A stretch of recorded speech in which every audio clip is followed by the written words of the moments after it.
Hi all. Everything in my video is pulled from the public domain, and I am using them under the Fair Use, Fair Dealings guidelines. Everything I say is my own opinion. You should look into this information for yourselves, but I'm pretty sure I'm right. Good morning, everybody. We have a lot to cover, and one of our biggest things we're covering is the state visit. It's the first state visit that Charles is having since he became king. Let's just jump in and get started. There's so much to talk about. Let's go. I'm starting off today with this email that was sent from one of my subscribers that she went shopping at Barnes & Noble. Now, I don't know if people in the UK know about that, but Barnes & Noble is a big bookstore here. And apparently there's some Christmas tree decorations, and guess who was there? Yes, ladies and gentlemen, it's Queen Elizabeth. You can get a Queen Elizabeth Christmas tree ornament. I love that. All right, moving on. Moving on to our royals, Princess Beatrice was at the Variety Club Awards in London, and she presented Catherine Jenkins with the Duke of Edinburgh Gold Heart Award. Love it. And they said if the dress looks familiar, she also owns it in blue, and Catherine has the short-sleeved version in pink. I think she looks lovely. And talking about Beatrice, she and her husband are moving to a Cotswolds manor with 6-foot-high security walls. I think that's a smart thing. Moving on. Princess Anne, who is still on her tour of the Falkland Islands, unveiled a plaque to mark Stanley being granted city status, which it received as part of the Queen's Platinum Jubilee. She also visited a conservation site and met some of the island's residents. Very nice.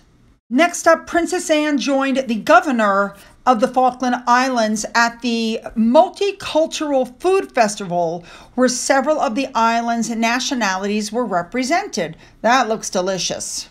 Now, the Princess Royal also planted a tree in Memorial Wood in Stanley, which commemorates members of the British forces who died in 1982. And afterwards, she saw a Falkland Scouts flower bed, which has been maintained by generations of Scout members. Here's a little video snippet for you. Watch this.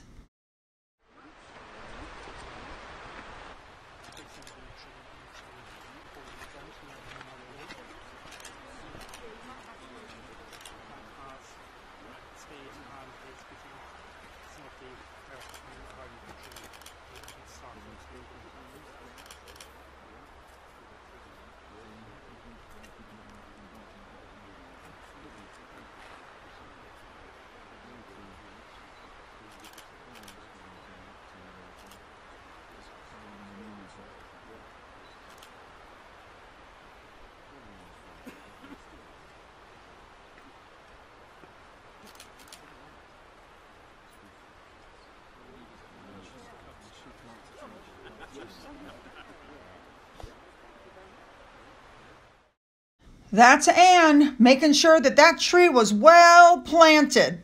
All right, moving on. All right, I'm just going to touch on this really quickly because there's been a lot of talk that the king was not going to give Edward the Duke of Edinburgh title, even though it was promised to him that he would succeed his father. The king is saying that he is going to deliver on that pledge. I think it's going to happen after he becomes king, after he's crowned, I mean. All right, moving on.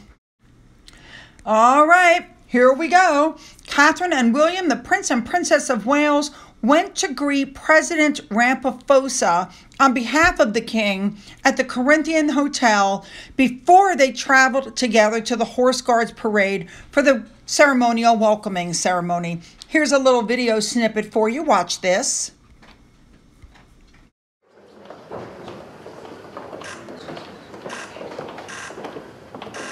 Hello. Good morning. Good morning. Very nice to see you. Welcome. Really good to see you. Good morning.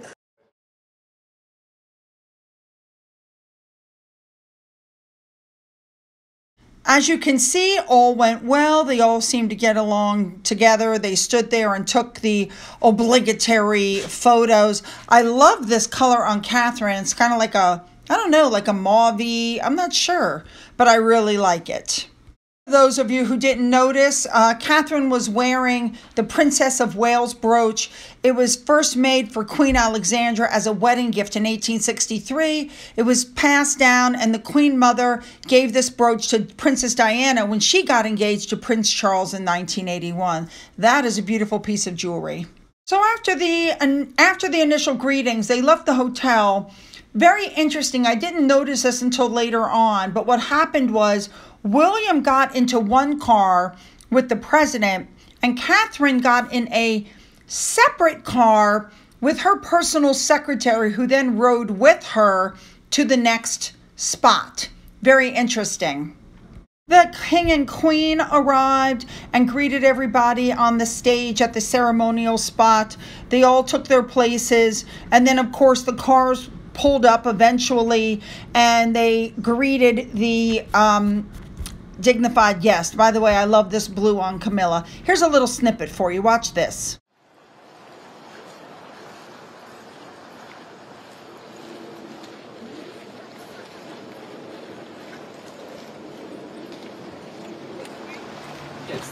So the South African president walked up the stairs. Catherine met up with William at the bottom of the stairs. He said hello to Charles. He said hello to Camilla. Everybody got up there. There's a little snippet for you. Watch this.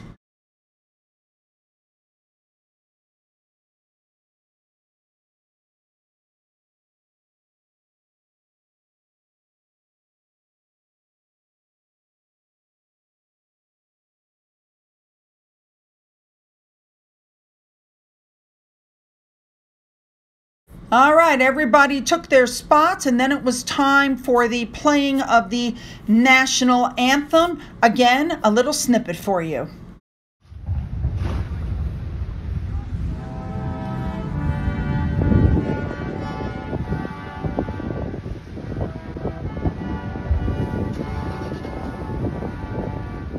So at this point, the South African president with the king went down and inspected the guard of honor before they started their procession back to the palace. Very nice. Okay, so it looks like it's all going well. Then the carriages arrived, and the president, King Charles, and Queen Camilla traveled in one coach, and the Prince and Princess of Wales followed in the other coach with the president's wife.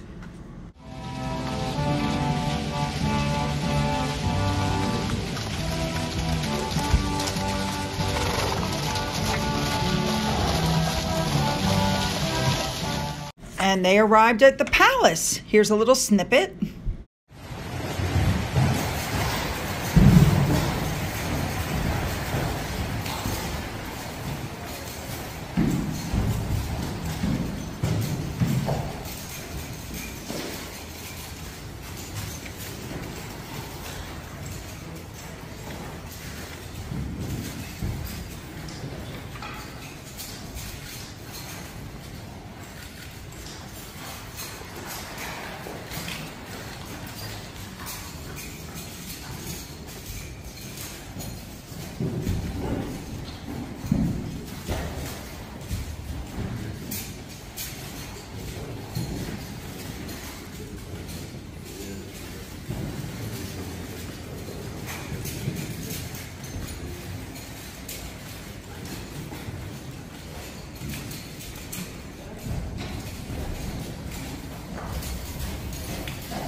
Here's a fun little fact. South Africa has 11 official languages, and the anthem is composed of 5 of them.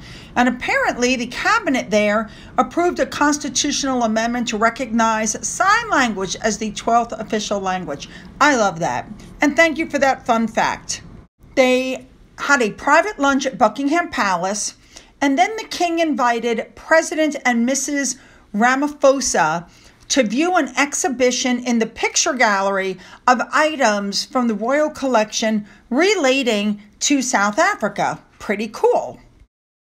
Here's a few snippets for you. Watch this.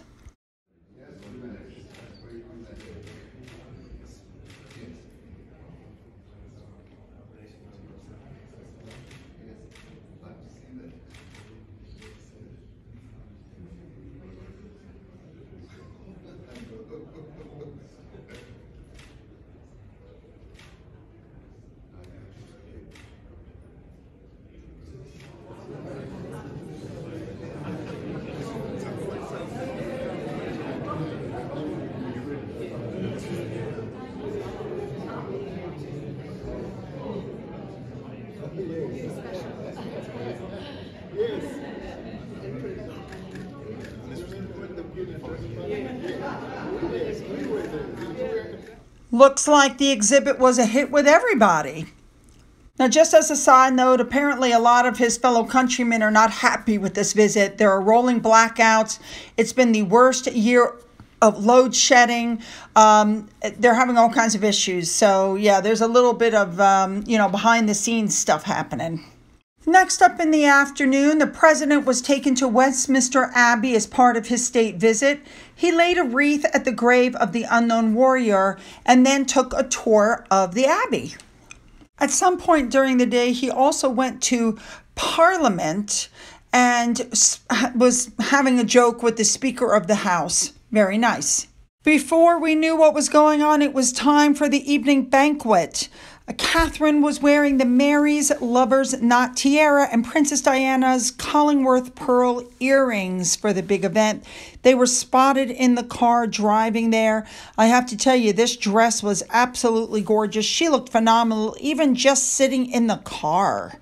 King Charles and Queen Consort Camilla were spotted heading into the palace, as was Edward and Sophie, the Earl and Countess of Wessex.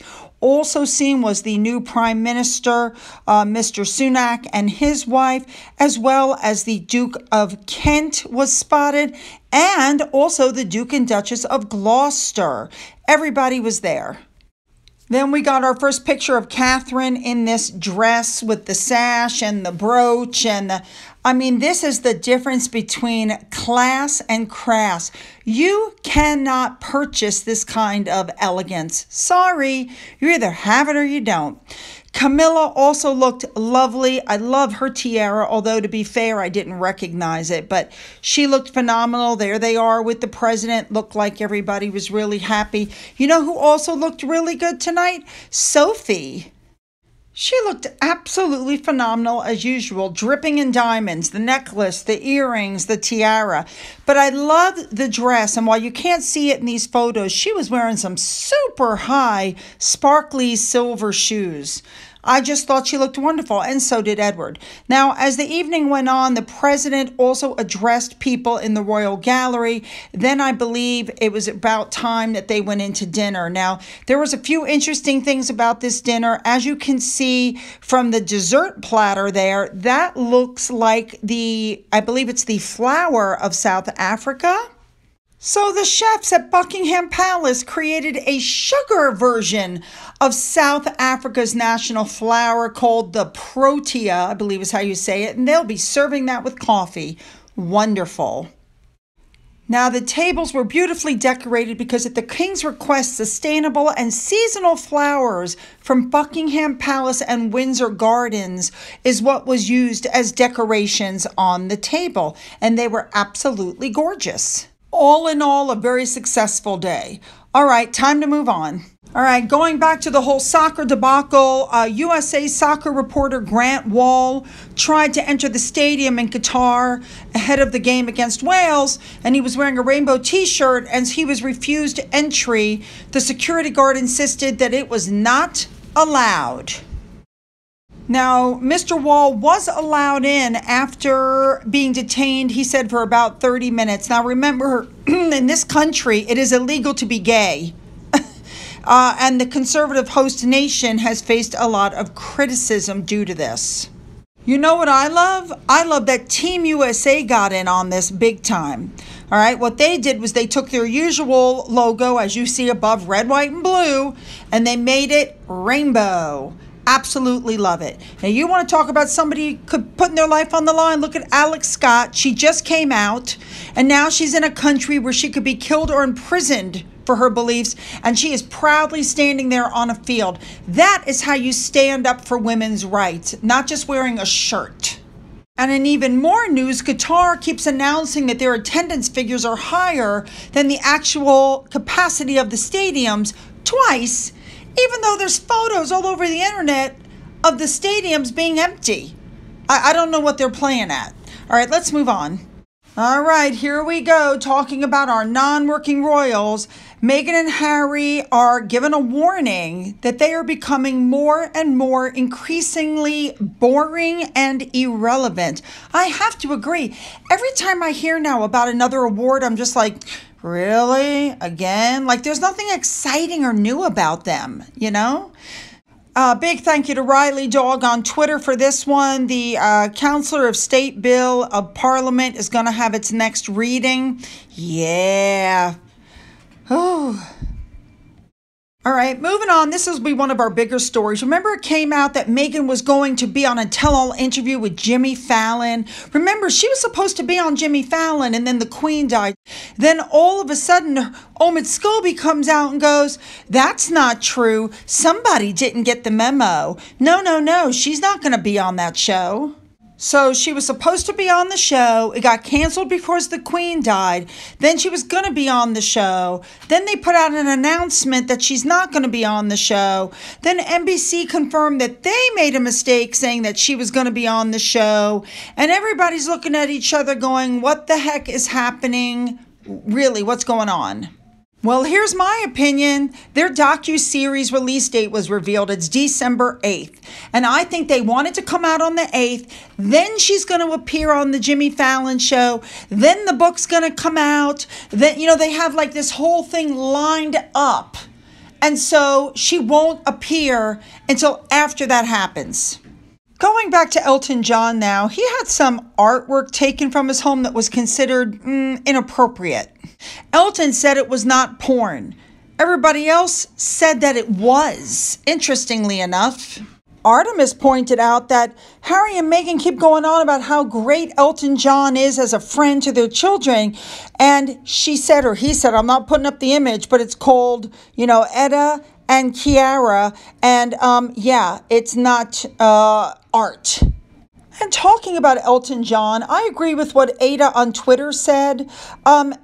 Princess Diana and Elton John were not best friends. He turned his back on her, and they only started talking again because Mr. Versace died. So when Princess Diana died, Elton felt guilty at the way he treated her and badmouthed her. But no, apparently they were not friends. Now, in the middle of all this, a blind item came out saying that the reason that Harry and Meghan are kissing Elton John's rear end is because he's the one who gives them use of a private jet.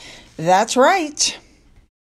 And one other bit of information, I happen to have a friend who's been to 2 of Elton John's concerts, one on the 19th and one on the 20th.